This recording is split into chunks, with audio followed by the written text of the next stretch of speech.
USCHO.com. This is the USCHO Spotlight, a weekly podcast from U.S. College Hockey Online at USCHO.com, featuring conversations with college hockey coaches and players and journalists who cover the sport. Welcome to USCHO Spotlight for Tuesday, April 2nd, 2019. I'm Ed Trefzger alongside Jim Connelly. We're sponsored by the NCAA Frozen Four, April 11th and 13th at KeyBank Center in Buffalo. NCAA.com/Frozen4. We know who the four teams are going to be in the Frozen Four. Last weekend, Denver, Minnesota Duluth, Providence, and UMass all won their regionals. And today, the coaches of those four teams had a conversation with the media. We also got to spend a little extra time with Minnesota Duluth head coach Scott Sandelin. And we are joined now by the Midwest Regional Champion coach, and that is Scott Sandelin of the Minnesota Duluth Bulldogs. We shouldn't just say Midwest Region, we should say defending NCAA champion and looking for back-to-back. Scott, I can't believe that we haven't talked to you all season, but it's great to have you on now, and tell us what's going on. This has been one great ride for your team and back to your third straight Frozen Four. Yeah, pretty exciting, Jim, no question. Obviously, going into the year, you never know, right? You never know. There's obviously different set of challenges when you win last year, and obviously talking to our staff and our captains and things like that, and just seeing kind of, getting them to understand that there's going to be some different sets of challenges. How hungry are we going to be? I know I talked a little bit with Jimmy Montgomery after they won in 17, just about his team. And, one of the things was, just being hungry and making sure you stay that way. And sometimes that's not easy. And I think that was probably one of the biggest challenges, how are our guys going to react? And I thought there were some moments during the year for sure that as a coach, you wanted them a little bit more motivated, a little bit more hungry, but our guys have, found a way, and it hasn't been easy. There's certainly been some ups and downs like there is for every team, but really, really proud of our guys for grinding through the year and finding ways to win hockey games just like last weekend, and getting to the point we're at to keep playing and get back to another Frozen Four. As I remember back to your season, there have been, as you said, ups and downs, but it seemed that every time your team needed a win, maybe for their confidence, maybe so that they just didn't get into a rut, they were able to find a way to win one of those games that just was going to keep you from getting into a long losing streak or getting into a tough rut. Is that the case? Yeah, it's funny because we started the year 8-1-1, and maybe guys thought it was going to be just an easy year, and then we kind of went through a stretch. I think we were like 3-4-1 before break, and then coming out of the break, we won some games, and then we kind of went back and forth. It was a lot of splits, and obviously that's going to happen a lot in our league, and and then we found a way to win some more games, and then we went into St. Cloud and lost 2 games. But I felt we became a better team, even though we lost the games in St. Cloud, and we kind of used that, a little bit more to our advantage. And then since then, we've been able to continue to win. So, but I think you got to go through some of those things. And I know they have always responded the right way, especially if we've lost the game. We've kind of tried to, for the most part, follow it up, and we've been able to win the next night. Some of the struggles were if we won Friday, we didn't bring the same kind of game on Saturday, and we found ourselves on the losing end, and that was kind of the case through late January and February. We're talking with Scott Sandelin, head coach at Minnesota Duluth. Last year, one of the big stories about your team was a young defensive core, 5 freshmen and a sophomore, who really stepped up to the situation. And I know at the time the discussion was, well, wait till we see them in a year or two. With another year under their belt, how have they progressed? They progressed good, but again, I think a lot like our team. I think I think it was great last year. I think some of those guys, they were just still naive to everything and just played hockey and had really, really good years and really excelled. And especially our back end. I think it was a strength of our team, just like it is this year. And being a year older, I think there's been some struggles at times where, maybe again, everything went pretty good last year, and maybe they thought it was going to be the same way. And but for the most part, with that extra year of experience and going through it, I think they've had another really good year. They're kind of the backbone of our team as far as transitioning and defending and obviously helping Shep out. And so they've grown. They've continued to grow, and we've got a pretty good group back there that's got some experience. You mentioned Hunter Shepard. He emerged as the guy last year and has had an excellent season this year, one of the Richter finalists. What can you tell us about Hunter and how he's playing and how key he is to the program? Well, he's been our best player. I mean, he's been our, when coaches talk about players, you look at consistency, and in his consistency from through the year this year was just a bit of a carryover from last year. And he's really, matured and grown as a goaltender. I think, again, anytime, you're in the net and you win a championship, certainly should give anybody a lot of confidence. And he's just carried that over, and he's handled it the right way.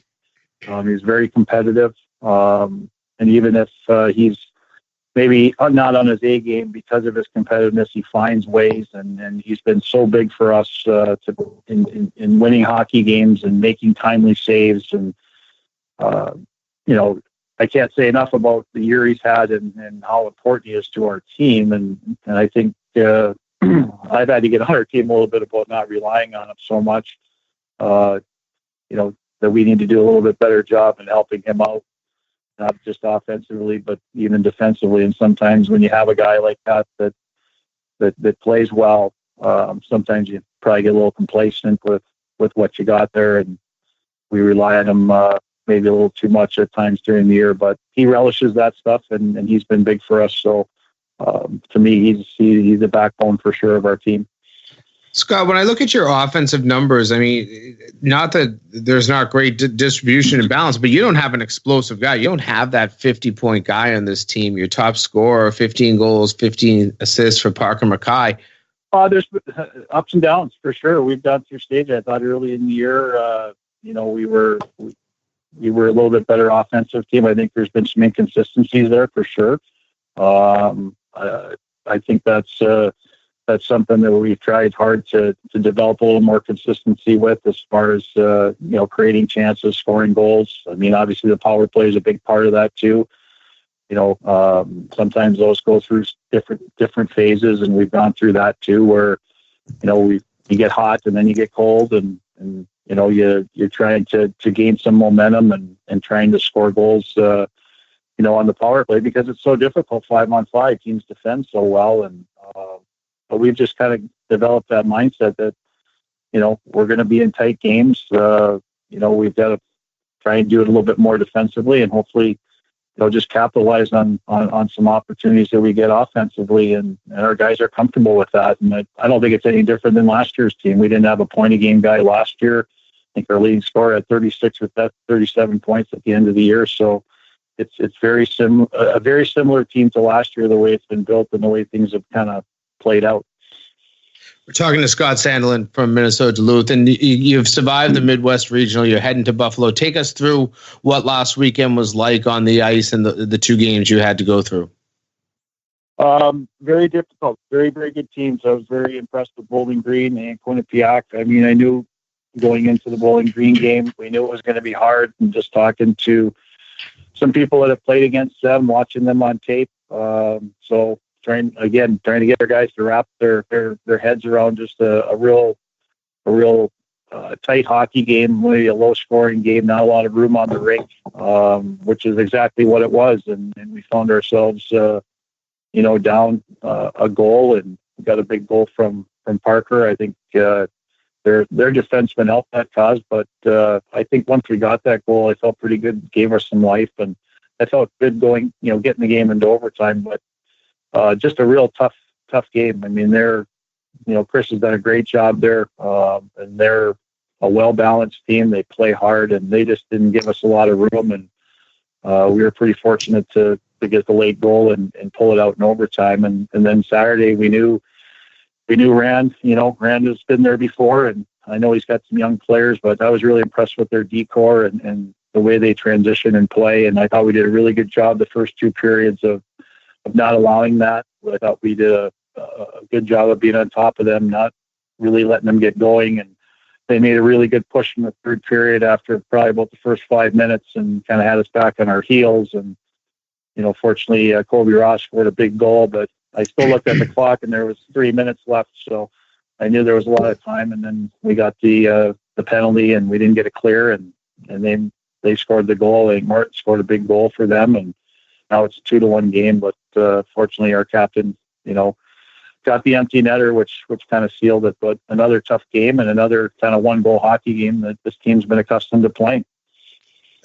Your team will head to Buffalo now for the Frozen Four, third straight year, looking, as we mentioned at the top of this segment, for a repeat national championship. How much does the experience of getting there help your team? I've heard you say stuff about just the schedule and the media obligations and all that stuff. It just takes the players really out of their daily routine. How much does knowing what the different routine is like maybe help a club like yours?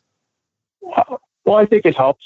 I do. I think guys know what to expect. And I know, go back to the first time we got there and everyone's, pretty wide-eyed and, just excited about getting there. And I mean, that's human nature. But, I think that experience in playing in those games and, having success in those games certainly helps too. Especially with our seniors like Parker and Peter and Billy, the guys that have been to, now this is their third one. So they've experienced both. They've experienced the loss to Denver, and they've experienced the highs of winning. So, but I think that experience and just, sharing that with the guys, keeping them kind of grounded, letting them know what to expect, I think can be valuable. But, we'll see when we get there. They're young players. So, but you want them to enjoy the whole thing and take it all in and let them be themselves. And that's probably the one thing I've learned as a coach is not to be super structured when you get there. It's a real special time of the year, and the opportunity to get there is never taken for granted. And you still want them to enjoy it and do the things they normally do and not get too much out of your routine. Well, it should be enjoyable. I know your club has really enjoyed the last two trips. Obviously, last year, taking a trophy home really matters. And we look forward to seeing you in Buffalo, Scott Sandelin. Thanks so much. We appreciate your time today. Yep. Thanks, guys. Thanks for having me on. That's Minnesota Duluth head coach Scott Sandelin. More of USCHO Spotlight after this word from the NCAA Frozen Four, April 11th and 13th at KeyBank Center in Buffalo. Speed and precision, unrelenting power. This trophy is not given, it must be earned. The 2019 NCAA Frozen Four, April 11th and 13th at KeyBank Center in Buffalo. With a shot. Saved by Morris. Takes the shot. Visit ncaa.com/Frozen4 and get your tickets today. Welcome back to USCHO Spotlight. Alongside Jim Connelly, I'm Ed Trefzger. Scott Sandelin sounds really upbeat about his team, a team that last year might have been peaking a little earlier than people might have expected. That might be the case for sure. But obviously they found a way to finish everything out, win the national championship. And now I think, why wouldn't you be upbeat at this point? Because, this is 3 straight Frozen Fours. That is maybe the biggest advantage I think they have going in. Providence, they have not a single player on their team that has been through this. Obviously, it's a first for UMass. Denver, they're juniors, they're seniors. They have the experience. They've been through this. But Duluth, pretty much your whole team understands what it's like to go through a Frozen Four, what it's like to kind of get some of the distractions, get them out of the way early in the week, do your business, make it about having fun. And it sounds like if there's going to be one team that will enjoy the experience the most, maybe not the results, you never know what the results will be, but anybody that will enjoy it the most, it seems like it'll be the Bulldogs. Well, you mentioned Denver and their seniors and their first-year head coach, David Carle, just 29 years, 5 months old, second youngest coach to coach in the Frozen Four, really said that they're leaning a lot on their seniors this season. We've had great leadership all year long with our senior group, particularly Colin Staub, Jared Lucas Savages. This is their third Frozen Four in their 4 years at Denver. They understand what it takes. They understand what it means to be a Denver Pioneer. And I think they've done an unbelievable job helping our young kids along. And it's not just our freshmen. We have a large sophomore class as well. There's 19 between the two classes, and it'll be a new experience for those 19 guys. But our juniors and seniors obviously have been there before. And I think they've done a great job leading our young kids along, and have been a huge catalyst in their ability to grow throughout the year. The upper class, I think, for Denver, when we listen to Carle talk, they're going to be pretty critical because they've been here. They have a little bit of experience getting through this. He knows that this is a pretty strong senior team, that these are some of the players that have not just been good players this season. They've been great players for pretty much their whole career. So I think that that's a big part of Denver's chemistry. I think that they have been the leaders of this team. I know there's been some really good underclass performances from Denver, but the senior class, the upperclassmen in general, have done a great job leading this team to Buffalo. Meanwhile, you talk about underclass. The freshman goaltender, Philip Larson, had 2 shutouts last weekend, and they are really relying him to backstop that team. Philip, I think, as everybody saw last week, seems to have taken his game to another level and at the right time of year for us. So that's exciting for him. It's exciting for our group. He's done an unbelievable job as a freshman, acclimating to college hockey, figuring it out quickly and having some success. Yeah, my thought on Larson is that he has been a stabilizing factor. And I saw him play in late December and was very impressed with just how composed he is in the net.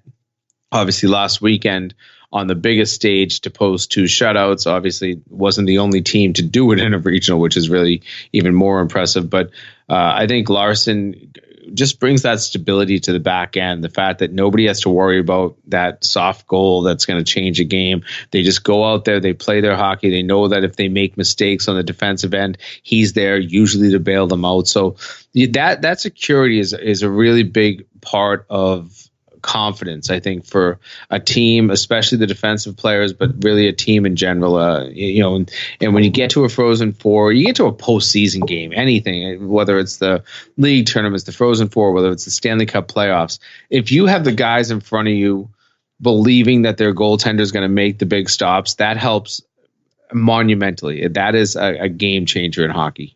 And while David Carle may be a first-year head coach and may be young, he's also been there before, with George Gwozdecki and Jim Montgomery as head coaches before him. I think that's a big part. I'm sure he's leaned on their knowledge, especially Jimmy Montgomery's knowledge. I'm sure there's been some brain picking and in learning, but Carle himself has also seen it a lot, and he's a young guy, but he's been through a lot, and he's been around this program for a long time, so he knows what it means to have some success at Denver. He knows what it means to be on this big stage, playing in these big games. That experience is invaluable, I think, when it comes to coaching. Well, when we turn to UMass, they're the one team that has not been there before, first time for the program. And under Coach Greg Carvel, they've had a meteoric rise. 5 wins his first season, 17 wins last season, and now the Frozen Four. And when he spoke to media today, one of the things he was asked is, how do you explain this meteoric rise? What I would say is that Ben Barr and Jared and Michael have done an excellent job bringing in not just good, solid hockey players, but high-quality kids. And our culture is really the strength of our team. There's such a unified group. We really preach high standards and high character, and these kids have come together and they all pull in the same direction. And that to me is a really important part of it. And, we have good players, and then you add Cale Makar to kind of accelerate the whole process. He's obviously a really important part of it. To me, he's the best player in college hockey. It's not even close. And, the combination of it, that we're at a point now 3 years in where when kids walk into the program, they sense right away our high standards. And, we get kids that come to UMass that haven't been, the golden child their whole time through amateur hockey. There's kids that had maybe a little tougher road, have maybe a chip on their shoulder. And we like kids like that because they really compete and they play hard. And they're usually got real high character. The fact that they've been able to get the right players in there, the fact that a guy like Carle McCarr has stuck around, and I know he didn't specifically reference that, but that was a big part of this season. That I think gave the team a lot of confidence. When I think of last season and the way it ended, they lost a quarterfinal series in Hockey East at Northeastern, and they played really well both nights. And that was, if everybody remembers, that was the stacked line at Northeastern. That was a very good team. I thought that at that point they knew that there were some small things that they had to work on, but they were a good team.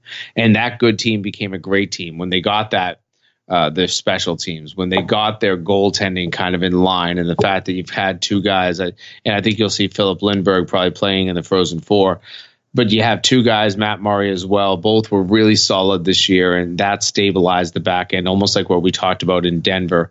I just think that the one thing that you can't prepare for is the experience of a Frozen Four. And if there's going to be one worry that I have about UMass heading to Buffalo is the inexperience. I've seen, just remembering some teams in their first experience there. UMass Lowell came out pretty flat in 2013. Other teams, though, you look at it and they were great. Union, Quinnipiac, both were pretty fantastic in their first Frozen Four. Yale, I think, was in that boat too. I don't think they had ever been there before. They won it in 2013, but all those teams had some success. So it's not dictated that it's going to work that way, but I do worry that sometimes, and Greg Carvel's a very structured coach.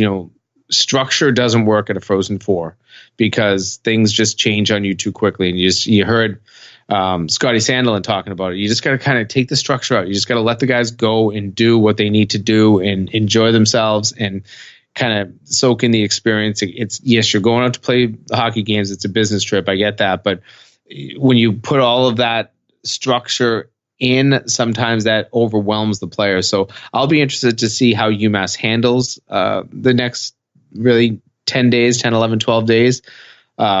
But if they get a little too stiff, if they get a little too structured, that could be their downfall. You did mention, Jim, about needing to fix some things at the end of last season, and the very systematic and analytical Greg Carvel sat down and took a look at the shortcomings of last year's team. Last year, we went from 5 to 17 wins, and so it was a good step forward for our program. At the end of the year, it was glaringly obvious where we needed to be better. And it was both special teams and our goaltending. We had barely about 900 save percentage out of our goaltenders, and our special teams were average to poor. So, like anything, if you give it time and invest energy and resources into it, it'll get better. And that's what we did with our special teams. Part of it is kids maturing and getting better too. But our power play ended up 1 or 2 in the country. Our penalty kills, I believe, top 10, and our goaltending was maybe the biggest jump. Bringing in Philly Lindbergh to go along with Matt Murray, 2 really solid goaltenders that push each other all year long. I said it's easier on a coach when you know every game who's going to be your goalie, but it's better for your team when you don't. And you hear Carvel there, and it really did come down to goaltending, and improving their goaltending. Yes, they got a much better power play, ended up, I believe, one of the 2 top in the country. I'm not sure after last weekend where they finished compared to Harvard, but, great power play. Their penalty kill was strong. Their overall team defense was solid too. And that's another part that, we talk about goaltending all the time, but, Carle McCarr is a heck of a player, and he's going to be an NHLer any day now. But, the reality is you have to play both ends of the ice. And I think that's where he's improved the most, is he started playing more on the defensive end. Mario Ferraro has always been a pretty solid player defensively. And they've got, Mark Delgado, I think, has been good this year, but he's really more known for his offensive strength. So, they had to really tighten up on the back end defensively. And I think they found ways to do that. And that's what's really propelled them to a lot of success this season. Speaking of success, Providence has been able to maintain success for several seasons. Nate Leaman talked about that today. I think the hardest thing, to be honest with you, is to sustain the success. I mean, that's what, when in building, when I was at Union and building it, and then at Providence coming here and building it. And then once you win the national championship, you're always going up and believing that, this is the hardest part, building it. But then when you're trying to sustain it, you realize that's every bit as difficult as building it. There's a lot of challenges. And there are a lot of times through the past 3-4 years, I've wanted to pick up the phone and call Jack Parker and call Don Lucia and call Dick Umili. And, a lot of the good coaches that have been able to sustain it, because you realize just how difficult it is to do in college hockey now. And you really appreciate those guys as coaches so much more. It's 6 straight NCAA tournaments for Nate Leaman. And there's been some disappointment in there. They lost a regional final before they won one. And then once they won in 2015 and they got to the Frozen Four, they were able to close it out and win a national championship. And that's a game changer for that school. And I've talked to Nate a couple of times in the last few weeks, and that changes the dynamic of your program. And I'm not going to say it makes them Boston University or makes them Boston College, where it's just all high-end blue chip talent, but they've gotten more of that. And, they're going to deal probably with players leaving. Jacob Bryson, may never leave Buffalo. A Sabres draft pick, he might just head right down the street, find an apartment, and sign a contract, because that's the reality for where he's going. He won't be playing his senior season. There'll be other guys. I think Casper Bjorkquist has a chance to do that as well, and maybe some other guys on that team. But the sustained success is the most difficult thing. And you hear Nate, and I think he really puts the sustained success on the NCAA tournament success, and the fact that you keep getting back there, the fact that you keep winning games. That's what I think he defines his success by. It's maybe not hockey's tournaments. He hasn't won one in his tenure, not the regular season title. It's really about when you get to that, the big dance, finding a way to be on the big dance card when you get to the Frozen Four. And now this will be their second time in 6 years being able to do that, second time in 4 years, but second time in 6 NCAA tournament appearances. And that's the sustained success that he talks about, because it really does impact recruiting. It changes the way your program can bring in players, and that's kind of a telling thing, and that's what will continue to sustain this seasons going forward. And we saw this past weekend how they played against a couple of teams that were big and physical and heavy, and they've built a team that really knows how to play in the postseason. That's part of our development throughout the season.